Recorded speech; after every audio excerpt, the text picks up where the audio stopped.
Hello everyone, আসসালামু আলাইকুম। তো রমজান মাসের সবচেয়ে বেশি স্পেশাল একটা ড্রিঙ্কস রেসিপি নিয়ে আমি চলে আসলাম, যেটা আসলে আমাদের রোজা খোলার পর এইসব যদি ড্রিঙ্কস আপনি খান, আসলে সারাদিনের ক্লান্তিটাই একদিন চলে যায়, কি বলেন তাই না?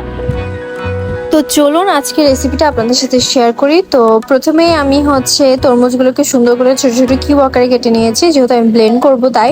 আপনারা চাইলে এটা ব্লেন্ড না করে কিন্তু কোনো কিছুর সাহায্যে থেতো করে রসটা বের করে নিতে পারেন। তো আমার কাছে মনে হয়েছে ব্লেন্ড করাটাই পারফেক্ট, এজন্য আমি ব্লেন্ড করে নিচ্ছি। তো ব্লেন্ড করে নেওয়ার আগে আমি এখানে সবগুলো তরমুজ দিয়ে দিলাম। এরপর আমি ফার্স্টে চিনি দিয়েছি, তারপর আমি এখানে দেখতে পাচ্ছেন ফ্রেশ ক্রিম যেই গুঁড়া মিল্কটা আর কি, আমি এটা দিয়ে নিলাম। এখানে আমি আমার পরিমাণ মতো দিয়ে নিয়েছি। এরপরে আমি যেটা ইউজ করছি এটা হচ্ছে রুহ আফজা। এটা অবশ্যই দেওয়ার চেষ্টা করবেন, এতে করে টেস্ট ভালোই আসে। আর যারা রুহ আফজাটা পছন্দ করে না তারা অবশ্যই স্কিপ করতে পারেন, কারণ রুহ আফজা ফ্লেভার ভালো না লাগলে দিবেন না, তাহলে আপনার হয়তো এই ড্রিঙ্কসটাই ভালো লাগবে না। তো আপনি সেক্ষেত্রে স্কিপ করতে পারেন। তো আমরা যেহেতু রুহ আফজা লাভার, তো আমি রুহ আফজা দিয়ে নিচ্ছি। এখানে আমি আমার পরিমাণ মতো রুহ আফজাটা দিয়ে এরপর কিন্তু আমি এই সব কিছু একসাথে ব্লেন্ড করে নিব। তো আমি ঢাকনাটা দিয়ে নিচ্ছি, আর এখন ব্লেন্ড করার পালা। তো ব্লেন্ড করার পরে কেমন কালার আসে আপনাদেরকে আমি সেটাই দেখাবো। তো দেখুন আমি ব্লেন্ড করার পর কেমন আসছে কালারটা। তো দেখতেই পাচ্ছেন কালারটা কিন্তু অনেক সুন্দর আসছে। আর এই ড্রিঙ্কসটা যদি একদম রোজা খোলার পর আপনার ঠান্ডা ঠান্ডা খান, আমার মনে হয় আর কোনো ড্রিঙ্কসই আপনার লাগবে না, এক ড্রিঙ্কসে আপনার পুরো মন ভরে যাবে।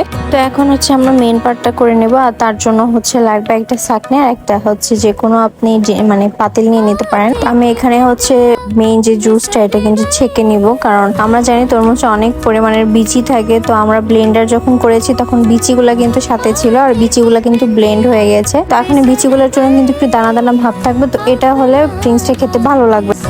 তো আমি প্রথমেই তরমুজের যে পুরো ফ্রেশ রস আছে এটা আগে বের করে নিব, তারপরে আমি লাস্ট ইউজ করব। তো দেখতে পাচ্ছেন ছাঁকনিতে আমি যেভাবে ছেঁকে নিয়েছি, এর ভিতরে কত ময়লা আছে। এগুলো মেনলি তরমুজের যে বিচিগুলো ব্লেন্ড হয়ে গেছে এগুলো, তো এগুলোই ছেঁকে নিতে হবে, না হলে গালে পড়লে ভালো লাগবে না, একটু দানা দানা ভাব আসবে। তো এই ক্ষেত্রে আমি ছেঁকে নিয়েছি, আর আমি পুরোটা ছাকার পরে আপনাদের দেখাচ্ছি। তো এই যে আমার ময়লাগুলো কিন্তু বের হয়ে এসেছে, আর আপনারা দেখেছেন আমি কিন্তু ফার্স্ট থেকে এই পর্যন্ত কোনো পানি অ্যাড করি নাই, আমি জাস্ট মেন তরমুজের লিকুইড জুসটাই বের করে নিয়েছি।